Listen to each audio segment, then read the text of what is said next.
Boa noite, seja bem-vindo ao Jornal da Alterosa. Continuam sem respostas as vítimas de um possível correspondente bancário em Nova Contagem, na Grande BH. São pessoas que fizeram pagamento de contas de água, luz, faturas de cartão de crédito e simplesmente descobriram que nenhum boleto havia sido quitado. Muitas delas já procuraram a polícia. Neste sábado, portas fechadas mais uma vez, ao contrário do aviso que encontramos na sexta, dizendo que o local funcionaria. E tinha cliente desavisado chegando para pagar contas. A gente paga aqui porque aqui sempre anda mais vazio, né? A gente vai na outra lá, tá muito cheio. Aí a gente prefere pagar mais sempre aqui. Sabe por que tá fechado? Não sei. Foi só ficarmos por alguns minutos ali que logo apareceram várias pessoas reclamando. Esse aposentado que pagou o boleto do cartão de crédito integralmente em novembro e dezembro, mas teve apenas o valor mínimo da cobrança repassado à operadora, mostrou a fatura deste mês, acrescida de R$ 113 de juros e multas. Tem como pagar isso? Eu não tenho recurso não, né? Eu sou aposentado, eu sou assalariado. A gente vive com dificuldade. O camarada vai dar um desfalque desse na gente, não tem nem o que fazer. O banco está cobrando. O Júlio lá vai comendo em cima aí, como é que fica? Vicente, que também foi lesado pela falta de repasse do pagamento no cartão, não sabe como quitar o boleto com juros de mais de R$ 235. Sempre paguei aqui. Nunca teve problema? Nunca teve problema, agora vê esse. Eu acho isso um desrespeito com a gente. Todos ali queriam saber o paradeiro dos donos do lugar. Eles seriam correspondentes do Banco do Brasil. Comerciantes e moradores vizinhos da loja disseram não ter notícias dos proprietários, que alugaram espaço há 2 meses. Estela teve problemas em novembro, mas conseguiu o ressarcimento do valor antes de o local fechar na última semana. Aí eles me falaram assim que é o problema com o banco, que eles pagaram no dia certo também, mas que eles iam ligar lá e me dar um retorno. Eles me retornaram mesmo e pediu para que eu viesse aqui. Eles me ressarciu como eles haviam prometido. Só que teve também um problema com a minha irmã, e ela não conseguiu resolver. Josiane, que também foi prejudicada, procurou o banco e foi informada de que o comprovante de pagamento entregue aos clientes, este em que aparece apenas o nome fantasia da loja e o telefone, não é válido. Um boleto que a gente paga, a gente estava olhando, tem um que tem os endereços tudo direitinho, CNPJ, e os outros não tem, então parece que é 2 sistemas. Mas nessa que você pagou do mês 12 que deu errado, não tinha o símbolo do banco? Não tem, não tem. Está preso mais um suspeito de matar um cadete da Polícia Militar nesta semana no bairro Jardim Vitória, em Belo Horizonte. O homem foi detido no bairro Floresta. O rapaz, que já tem passagens pela polícia, foi detido e levado à central de flagrantes. Jonathan de Oliveira do Carmo, de 21 anos, que mora em Ribeirão das Neves, foi citado durante as investigações como participante na morte do cadete da PM, Janderson de Souza Silva, de 29 anos. O suspeito foi abordado e detido pelos militares a 2 quarteirões aqui da central de flagrantes, que fica no bairro Floresta. Ele estava com a namorada e uma amiga.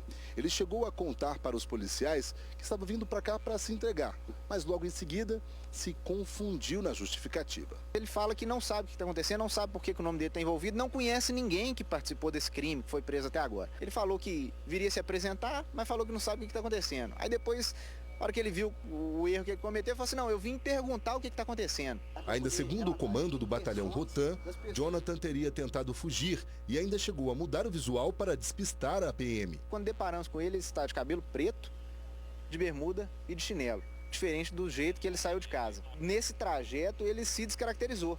Ele tentou arrumar um disfarce que permitisse ele passar batido. O cadete Janderson foi morto por homens armados no último dia 7, quando chegava em casa na região nordeste de BH, numa suposta tentativa de assalto. Segundo a polícia, ele reagiu e houve tiroteio. Um dos criminosos também morreu. O cadete foi enterrado com honras militares. As investigações da Polícia Civil levantaram uma outra hipótese de que Janderson pode ter sido vítima de uma execução planejada. Até agora, 10 pessoas foram presas suspeitas de participar do assassinato. Um homem foi atropelado no bairro Glória, na capital, durante uma perseguição. O motorista fugia da PM em um carro roubado.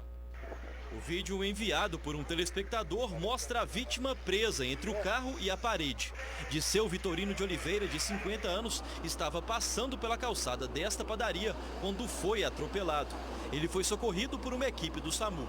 Por pouco, a mulher que trabalha no caixa do comércio também não foi atingida. Eu estava trabalhando aqui na hora, né, atendendo o cliente. Aí eu só sei que eu só pulei aqui e saltei lá, só. Foi bem assustador. O O acidente aconteceu após uma perseguição. Segundo a PM, que não gravou a entrevista, o carro tem queixa de roubo.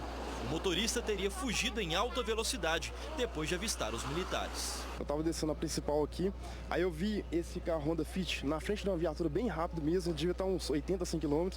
Ele virou aqui à esquerda, né, nessa rua Quenedo. Aí ele não conseguiu fazer a curva, colidindo aí na padaria. O suspeito Tarlon Gonçalves de Oliveira, de 32 anos, foi preso depois da batida. O acidente aconteceu na esquina das ruas Eneida e Cláudio Pinheiro de Lima, no bairro da Glória. A vítima foi levada para o hospital João 23 com vários ferimentos.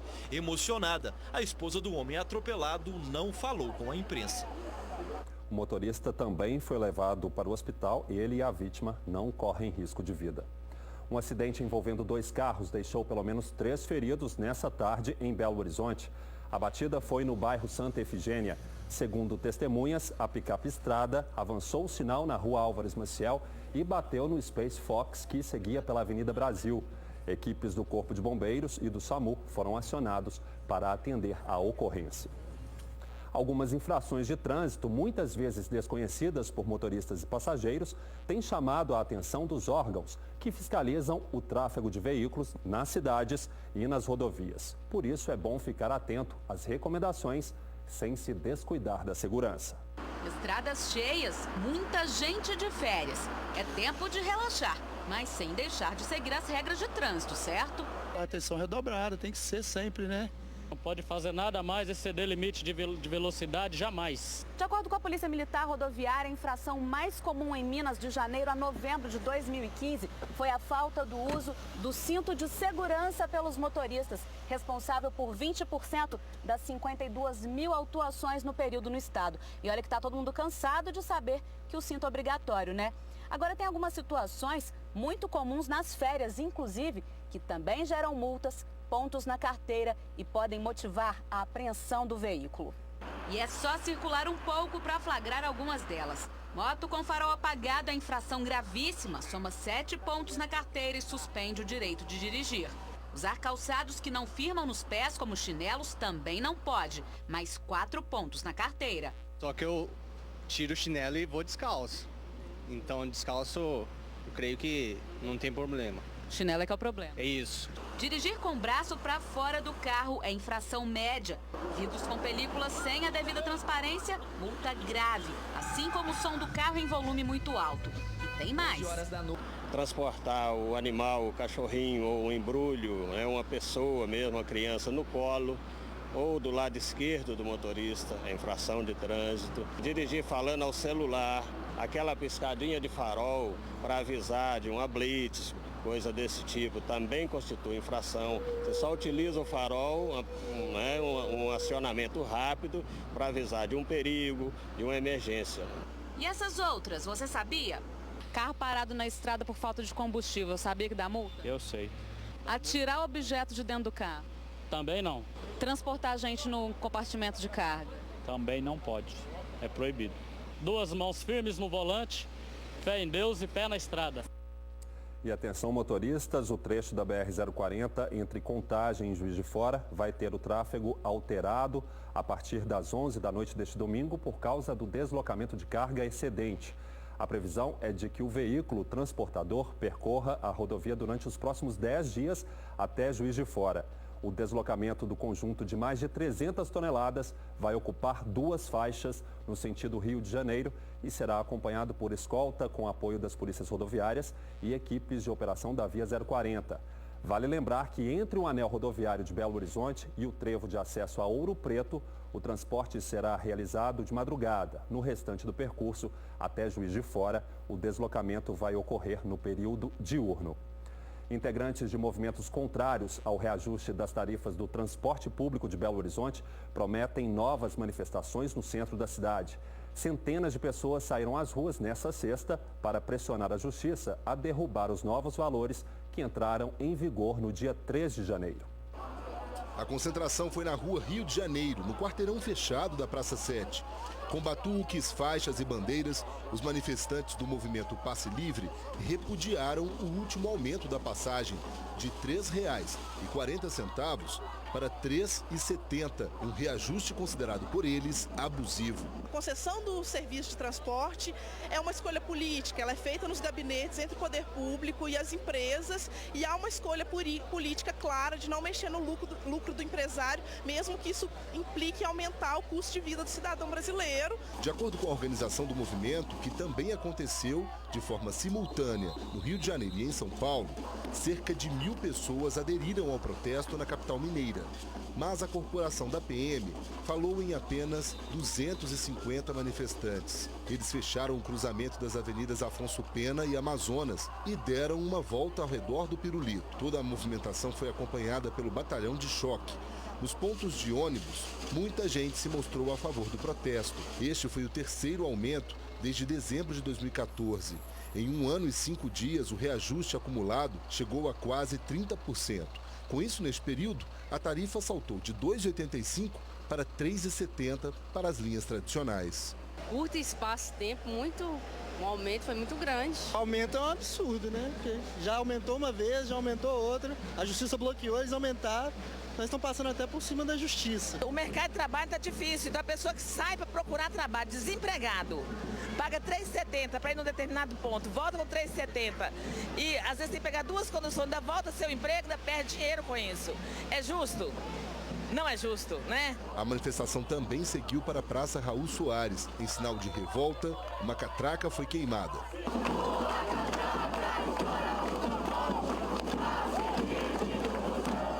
O ato pacífico terminou na porta da prefeitura, onde os manifestantes fizeram uma fogueira. Não houve nenhuma necessidade de uma intervenção policial, só o monitoramento, o acompanhamento de perto. O próprio horário e a época, esse período de férias, favoreceu para que não houvesse nenhum problema de ordem grave.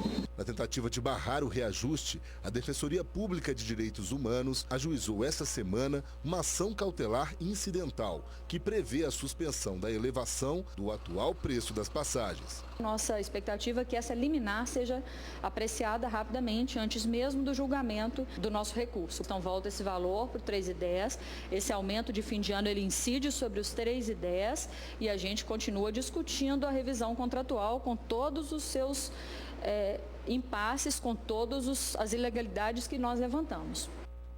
Um homem e uma mulher foram presos por tráfico de drogas em Santana do Deserto, na Zona da Mata. No quintal da casa deles, a polícia militar encontrou quase 20 pés de maconha.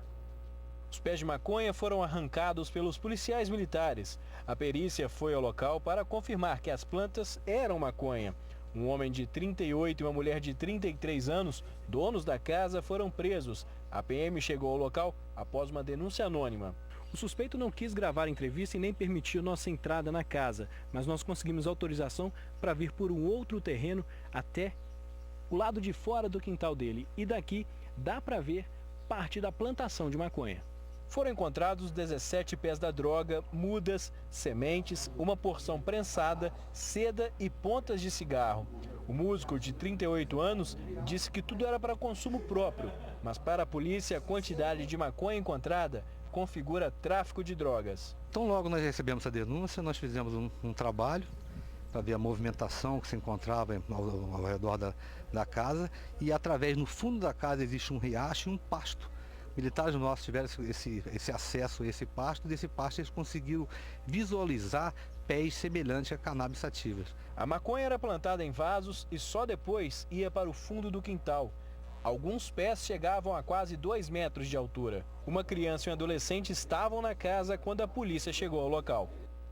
Mais de 200 militares do Exército vão ajudar os agentes de endemias no combate ao mosquito transmissor da dengue em Juiz de Fora.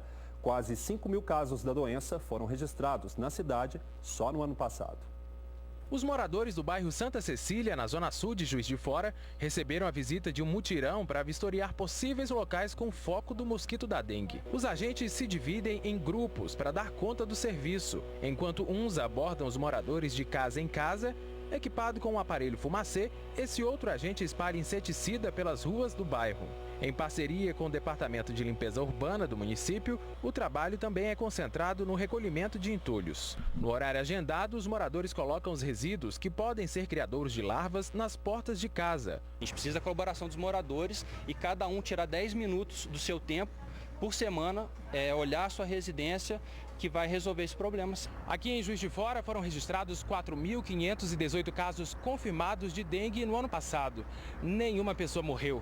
As autoridades se preocupam agora com o estado de alerta. Um comitê foi criado no fim de 2015 para a elaboração de ações permanentes no combate à doença. Reunidos, os representantes do comitê discutiram como cada organização vai atuar na frente de combate ao mosquito, que além da dengue, transmite o Zika vírus e a febre chikungunya. Todas as secretarias municipais.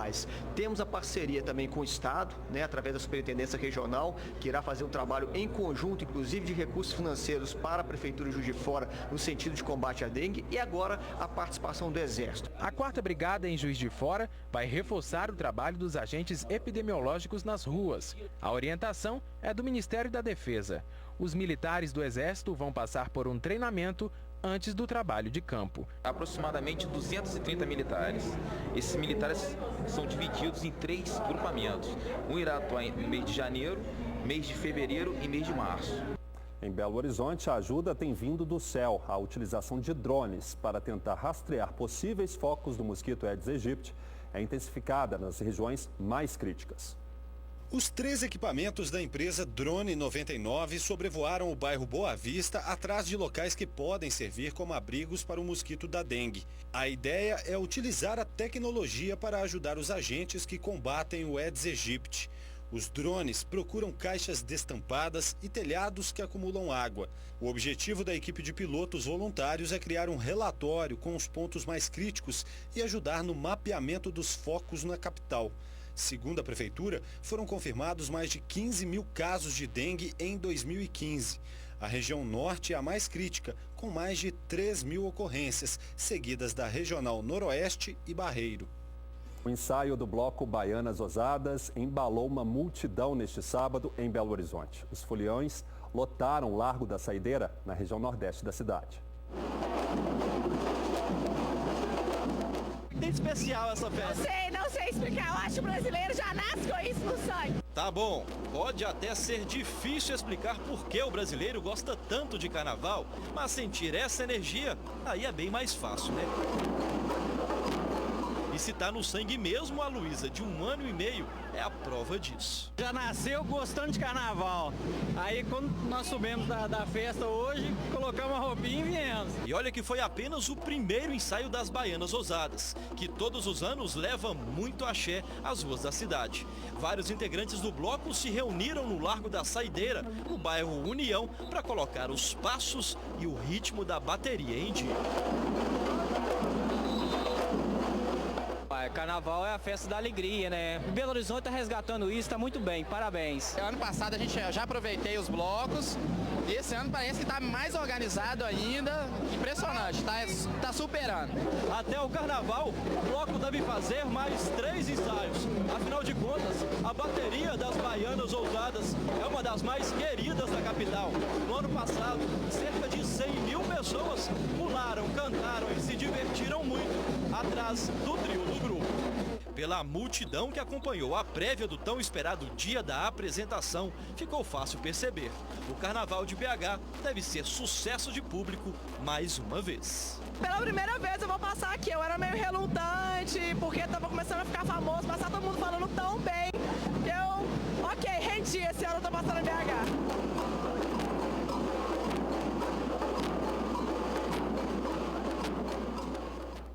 A edição deste sábado termina aqui. A gente se vê na segunda, às 7h15. Boa noite e um ótimo domingo para você.